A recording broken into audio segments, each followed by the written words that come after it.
Nagluluya na ang El Nino susog sa pag-asa, asin indikasyon ini na nagtatransisyon na kita sa tig-uran. Kasabay kaiyan ang amay man na pag-andamkan pirang residente sa barahaong lugar sa Bula, Camarines Sur. Uyan report ni Chris Novello.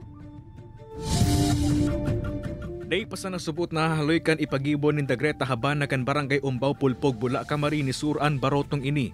Ginagamit subot ninda ini sa pagbalyo sa Bicol River urog ng tuyong nagsusupay ang tubig sa salog asin nakakaabot sa mga kaharungan sa lugar. Ay Diyos ko po, ano po lampas dyan sa naka-overflow nga ni po digdi sa river. Pati po sa mga harong igwa.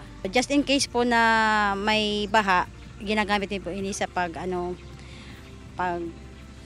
po nin mga gamit.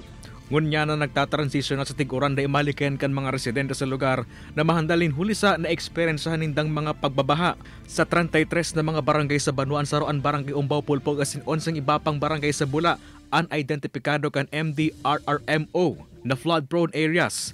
Katakod kay ini inabisuhan naman kan opisina ang mga identifikadong at risk sa pagbabaha na amay na magandam asin di maging kampante. Ang sabi ko, after 3 days na magparauran, ang mga nasa kababan, magdumana automatically sa mga haralangkaw na lugar.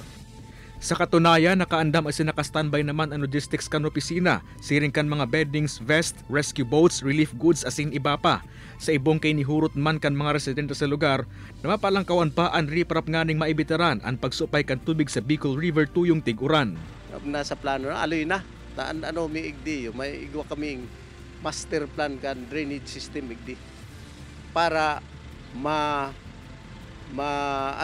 ma-address ang pangangaipo kan mga low-lying areas. Kay banan si Javel Ubiso, Chris Novello, Balitang Bicolandia.